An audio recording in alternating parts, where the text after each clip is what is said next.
നമസ്കാരം. ഞാൻ നിങ്ങളുടെ സ്വന്തം ശരവൺ മഹേശ്വർ. കൃഷ്ണശിലയായി എന്ന എൻ്റെ പരമ്പരയിലെ 92ാമത്തെ എപ്പിസോഡാണിത്.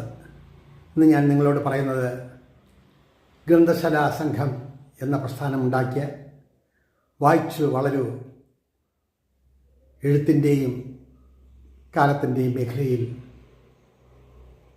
വിരലൊപ്പ് പതിപ്പിച്ച ഒരു മഹത് വ്യക്തി ശ്രീ PN പണിക്കർ, അദ്ദേഹത്തെക്കുറിച്ചിട്ടാണ് ഞാൻ നിങ്ങളോട് പറയുന്നത്.